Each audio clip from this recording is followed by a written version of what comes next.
শায়েস্তাগঞ্জ উপজেলায় জমি সংক্রান্ত পূর্ব বিরোধের জেরে শতাধিক ফলজ ও বনজ গাছ কেটে ফেলা এবং একটি বসতবাড়িতে ব্যাপক ভাঙচুরের ঘটনা ঘটেছে।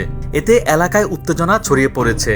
মঙ্গলবার দুপুরে শায়েস্তাগঞ্জের অলিপুর দক্ষিণ গ্রামের মাস্টার বাড়িতে এই ঘটনা ঘটে। অভিযোগে রয়েছে প্রতিপক্ষ আক্তার মিয়ার নেতৃত্বে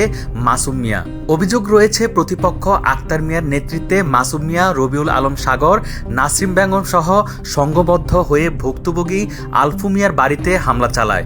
এ সময় আম, কাঁঠাল, লিচু, সেগুন ও সুপারি গাছ সহ শতাধিক গাছ কেটে ফেলা হয় এবং ঘরের দরজা, জানালা ও আসবাবপত্র ভাঙচুর করা হয়। ভুক্তভোগী আলফু মিয়া জানান, ওয়ারিশ সম্পত্তির বিরোধকে কেন্দ্র করে পূর্ব পরিকল্পিতভাবে এই হামলা চালানো হয়েছে।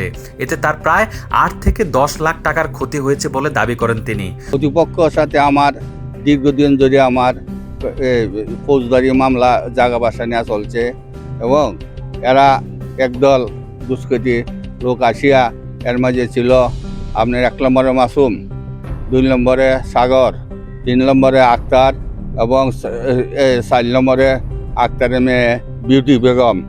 এরা আমার পরিবারগতরে জোরপূর্বক আক্তাইয়া রাখিয়া ঘরের ভিতরে রাখিয়া এরা আমার 100-150 গাছ ফলন্ত গাছ কাটিয়া এরা তোলমাল করিয়া এরা চলে গেছে।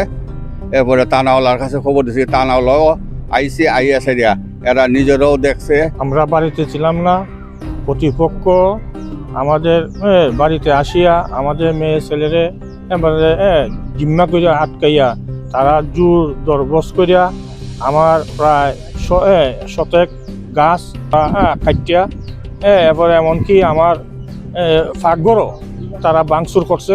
আমাদের প্রতিপক্ষ সাথে আমাদের একটা দীর্ঘদিন ধরে একটা মামলা মোকদ্দমা বিরোধ চলতেছে। শায়েস্তাগঞ্জ থানার সাব ইন্সপেক্টর উনি আইসা নিজেই ইনভেস্টিগেশন করছেন, উনি নিজে দেখছেন। খবর পেয়ে শায়েস্তাগঞ্জ থানা পুলিশ ঘটনাস্থল পরিদর্শন করেছে। ঘটনার পর স্থানীয়রা দোষীদের দ্রুত আইনের আওতায় আনার দাবি জানিয়েছেন।